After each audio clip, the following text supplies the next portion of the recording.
रहीम। इब्तिदा है रब्बे जलील के बबरकत नाम से जो दिलों के भेद खूब जानता है। मैं हूँ आतिफ आरिफ और आप देख रहे हैं मेरा यूट्यूब चैनल। नाज़रीन, आज हम बात करेंगे पाकिस्तान कहाँ था और अब कहाँ आ चुका है, और हाँ, ये लोग हमें कहाँ पर ले आए हैं। ये मैं आपको बात बता दूँ, सिर्फ आज पाकिस्तान और चीन के हवाले से बात की जाएगी। पाकिस्तान चीन के लिए पहली खिड़की था। पीआईए पहली इंटरनेशनल एयरलाइन थी जिसने चीन में लैंडिंग की, और पूरे चीन पे इस पर जश्न मनाया गया। आज हमारी पीआईए का क्या हाल है आप देख लें।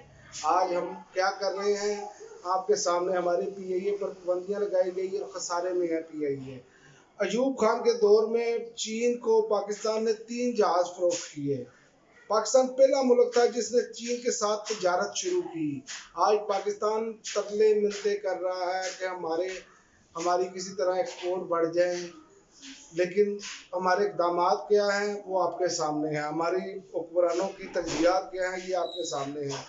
इसकी मसनूआत को, चीन की मसनूआत को इम्पोर्ट की इजाज़त सबसे पहले पाकिस्तान ने दी, और पाकिस्तान में काफ़ी अरसे तक जो सुइयाँ और रेज़र वगैरह थे ये पाकिस्तान में चाइना के इस्तेमाल होते रहे हैं। ये हम जब छोटे छोटे थे, ये उस वक्त की बात है।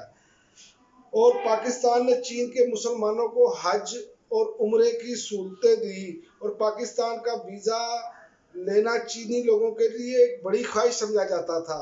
अब चीन दुनिया में तरक्की की इंतहा को छू रहा है। पाकिस्तान पहला मुल्क था जिसने तिजारत चाइना के साथ शुरू की, और आज पाकिस्तान किधर है, और चाइना पूरी दुनिया में मईशत की तरक्की की इंतहा को छू रहा है। कोई उसके मद्दे मुकाबिल नहीं है। जिस तरीके से, जिस रफ्तार से चाइना आज ऊपर जा रहा है, हमने कभी चीन की तरक्की और अपनी तरक्की का जायजा नहीं लिया। चाइना आप देखें कि पहले क्या था और अब क्या है। चीन ने अपने 1.25 अरब लोगों को रोजगार, सेहत, तालीम और बेहतरीन जिंदगी फराहम की है अब तक। ये पिछले उनके 10 सालों में, 30 सालों में गालबन ये उन्होंने किया है, और इस बात का जिक्र इमरान खान अमूमन करते रहते हैं अपनी तकारीर में, क्योंकि हम तारीख को पढ़ने के लिए तैयार नहीं। हमारी नौजवान नस्ल को ये मालूम होना चाहिए कि पाकिस्तान जब आज़ाद हुआ और उसके बाद पाकिस्तान इस खित्ते में सबसे ज़्यादा तेज़ी से तरक्की कर रहा था। पाकिस्तान के पास बेशुमार टैलेंट था। पूरे यूरोप में ऐसे 39 शहर हैं जिनकी आबादी 10 लाख से ज़्यादा है, जबकि चीन ने पिछले 30 वर्षों में 160 नए शहर आबाद किए जिनकी आबादी 10 लाख से ज़्यादा है, और इनमें दुनिया की तमाम जदीद तरीन सहूलतें मौजूद हैं, और वो अपने लोगों को तमाम सहूलतें दे रहे हैं। चीन की तरक्की के 4 असूल थे, ये याद रख लें आप कि चीन की तरक्की के 4 असूल थे। एक तो उनकी मुखलिस लीडरशिप, दूसरा मेहनत, अनथक मेहनत है उनकी, और अपने आप पर इन्हिसार के अपनी ज़ात पर, अपने लोगों पर इन्हिसार करके उन्होंने मेहनत शुरू की। और तीसरा और चौथा खुददारी थी उनकी।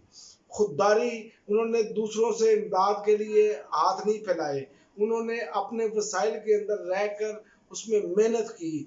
हमारे हुक्मरानों की तरह ये नहीं किया कि 50-50 लोग, 80-80 लोग कबीना का हिस्सा हैं और हर तरह की ब्यूरोक्रेसी को सहूलियात, गाड़ियों से लेकर सब कुछ फराहम किया जा रहा है, और गरीब आवाम को देने के लिए कुछ भी नहीं है। ये हमारी हालत है, और कानून की हुक्मरानी है ही नहीं। अमीर आदमी के लिए कानून अब एक बांदी की तरह बनकर रह गया है। याद रखें, कशकोल को मैशियत हम समझते हैं और दूसरों के वसाइल पर एतमाद करते हैं। ये आज तक हम अपने आप को समझा ही नहीं सके कि हमें क्या करना चाहिए। हम तो सिर्फ इमदाद, और ये आते हैं हमें IMF की भीख, दोस्त मुमालिक के आगे कटोरा लेकर हमने जाना है, उसके अलावा हमने कुछ नहीं करना है।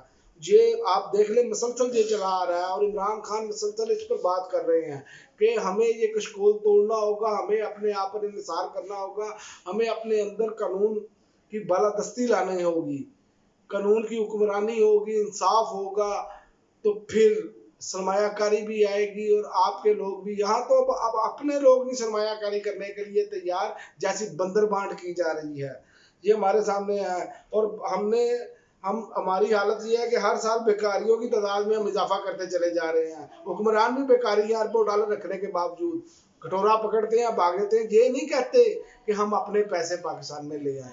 अरबों डॉलर बाहर पड़े हैं पाकिस्तान के। ये पनामा लीक्स और विकीलीक्स में इंकशाफात हो चुके हैं। इसलिए ये लोग इनसे नफरत करते हैं, जो मौजूदा लीडरशिप है। नफरत की हद तक अब इनके साथ लोग जो है ना वो जा रहे हैं। सिर्फ उसकी वजह ये है, लैपटॉप तकसीम कर दो। लैपटॉप लोगों ने खाने हैं भाई, वो भी उन लोगों को क्लासरूम के टॉपर्स जो हैं उनको मिल नहीं रहे, और पर्चियां निकाली जा रही हैं, रोल नंबर स्लिप्स ऐसी कि जो रोल नंबर्स के हिसाब से दे रहे हैं कि वो शायद उससे भाई कारकर्दगी के हिसाब से मिलने चाहिए। यही हमारा मसला है। आम ने हर चीज को सियासी कर दिया है।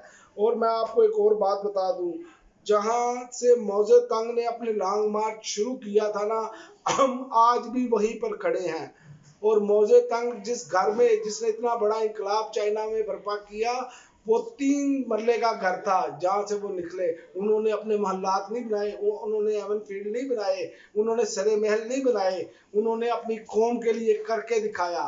और चीन की आबादी दुनिया की सबसे बड़ी आबादी होने के बावजूद इस टाइम चीन दुनिया की बेहतरीन मैशियत में शुमार है। और हमारे वजीर आजम साहब क्या फरमाते हैं वो भी आप सुनते जाएं।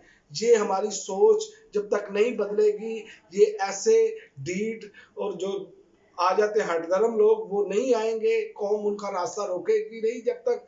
उस वक्त तक पाकिस्तान आगे नहीं बढ़ सकता। अब क्योंकि इन्होंने पाकिस्तान को गहराइयों में गिरा दिया है। अब वो कहते हैं कि जनाब इज्तिमाई गफलत का, बलोचिस्तान जो है इज्तिमाई गफलत का शिकार है और तरक्की ना करना बाइसे शर्म है। बलोचिस्तान में दुनिया की बेहतरीन मादियात मौजूद हैं। निकालनी किसने है? हुकूमती सतह पर निकलनी है। ये तो जो पैसे सुप्रीम कोर्ट के अकाउंट में गए, ये कह रहे हैं वो भी हमें दे दे। और आपको मैं ये बात बताता चलूं, वो एक एमएनए काफ लीग का जिसका बेटा रंगरलियां और लोगों की बेटियों को ब्लैकमेल करके नंबर दिलवाने के बहाने जो डांस वीडियोस आ रही हैं सोशल मीडिया पर, क्या उसके खिलाफ कार्रवाई हुई? क्या इंसाफ उस पर हरकत में आया?